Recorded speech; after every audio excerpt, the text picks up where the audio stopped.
Hi, I'm Meryl Key, and this is What is Happening and Why Astrology for March 2024. And the March mood is about cultural shifts and transition into the new. But that first step into the month is a real doozy. If you want individual horoscopes for your sign, check out my Astro Dice videos put out at the beginning of each month. And if you're still getting to grips with what Pluto or Jupiter does, or how Scorpio is in the 4th house, I've got a really neat little demo giving a rundown of the planets, the houses and the zodiac signs on my How to Read Astrology Dice video.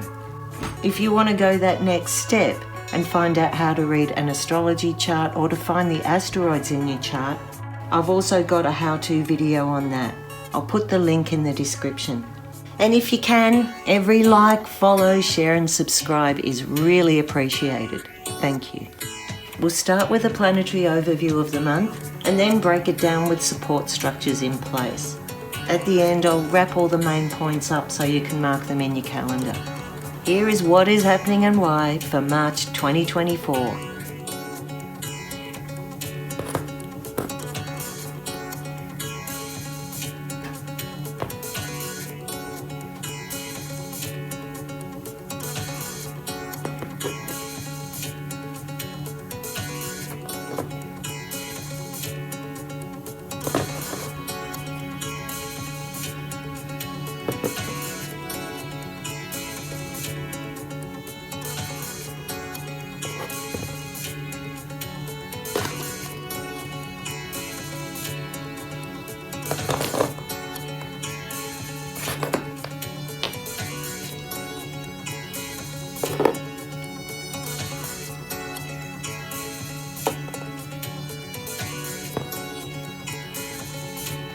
So here we are.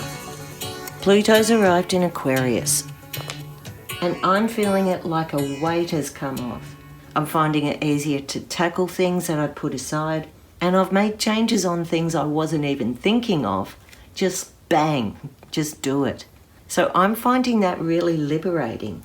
But even though Pluto's arrived in Aquarius, it's still like we're going through customs and signing off on the paperwork, declaring all our contraband, and having our bags checked at the door before we're official into the new land. And the lead-in from February is really unsettled and restless. Mars is square Jupiter, bristling under the collar and fueling arguments, blowing up a whole lot of hot air. It's a really feverish and frustrated energy, and small things can really tick you off, or it can have you feeling hemmed in and blocked.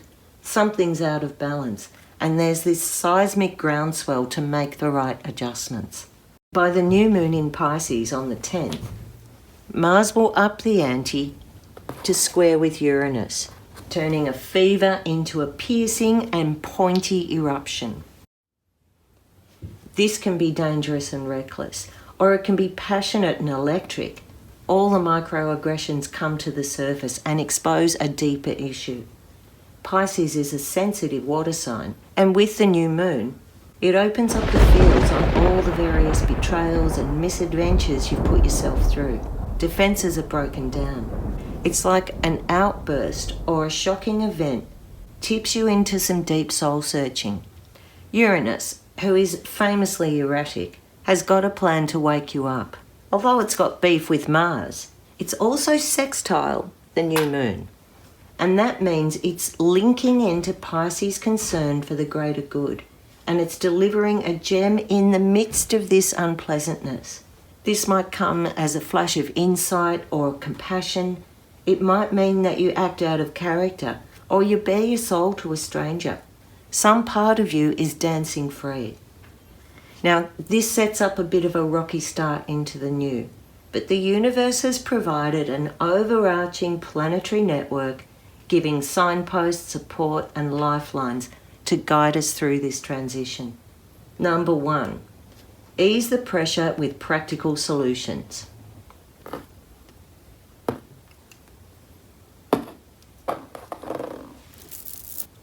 First of all, on the 6th of March, the moon catches up with Ceres here in Capricorn, and it activates a grand trine with Jupiter here in Taurus and Juno over here in Virgo. linking all three in a positive flow and easing the pressure with practical solutions. This grand trine is active from the 6th to the 19th of March, and it peaks around the 14th, around that mid-month. This fantastic flow between Ceres, Juno and Jupiter can get supplies and production and backlogs moving. Agreements are more likely and tangible results are more evident. Each planet is in an earth sign, so it affects things like the cost of living, your day-to-day stuff, food on the table, money in the bank. It gives on-the-ground relief. Juno is about the agreements, the partnerships and the commitments made. And Jupiter is her husband. And he's on board with this to get things resolved and moving. Now, they're all linked up with Ceres, who is an excellent negotiator. Ceres is really good at finding compromise in a difficult place. And Juno and Jupiter are in a purple patch, so there's a really lucky opportunity somewhere in the middle of the month. And this looks like trades, pacts, pathways and systems can get rewritten, resurrected or adapted. On a global level, this looks like the Red Sea trade routes being adapted while war and rebellion control the ports. Or, for example, it could mean third-party negotiations, getting aid through to Gaza, agreements made affecting Ukraine and Russia, or even an environmental event that affects trade and production. On a personal level, you might feel this as a shift in relationships getting to more solid ground, being more dependable, building up trust. For some, this could be in a work situation where you're finding your feet or you have to adapt to new arrangements. Others might tune into this one and see if they're spreading themselves too thin, where they're not able to say no, because this is about developing a higher understanding of reliability. What does reliability really mean to you? And how does it affect your self-esteem or your sense of integrity? Grand trines bring a natural flow and harmony between the planets involved. It introduces practical magic, a feeling of plenty instead of lack, of feeling nourished in tangible ways, good food, affection and support. And this grand trine supporting what's going on in the background could bring you a little windfall or get you splashing out on something special. The second overarching planetary support is Chiron conjunct the North Node. And this was active last month in February as well. This one pulls at your soul yearnings. It turns you into a seeker and a spiritual warrior. It's a celebration of uniqueness. Opposites coming together in a perfect and diverse and kooky way.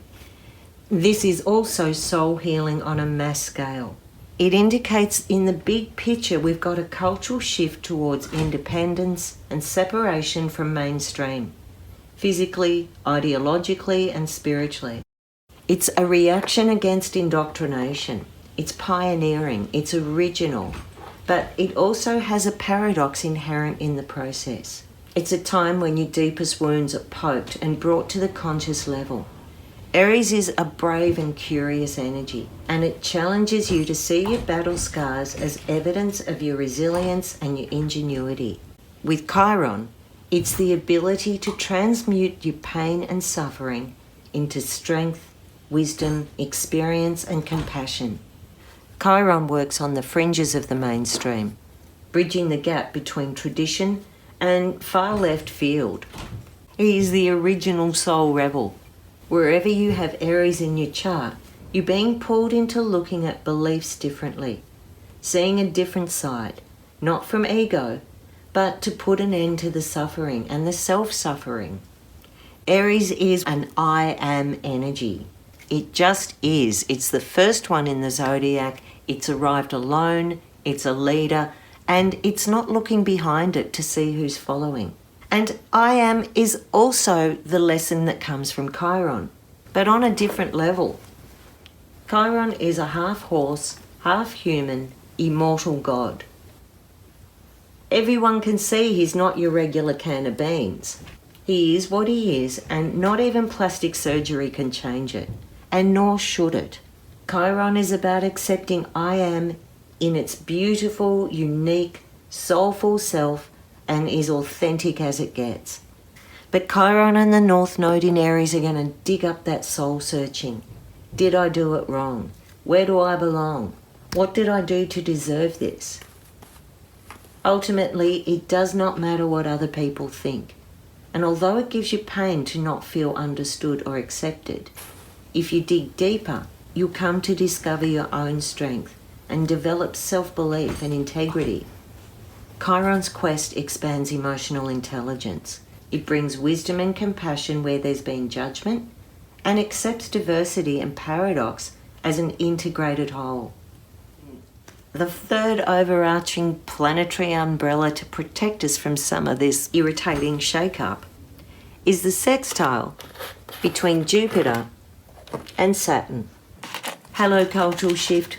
We're here to help. These two started coming together also last month, and it's still active this month, but strongest in the first 2 weeks. They're working in harmony to give you a lucky break, to restructure something to your benefit and expand your possibilities. They also provide a soft landing, as long as you put in the effort. Tuned in through this sextile, it's a gentle, positive connection that builds bridges and brings out your talents.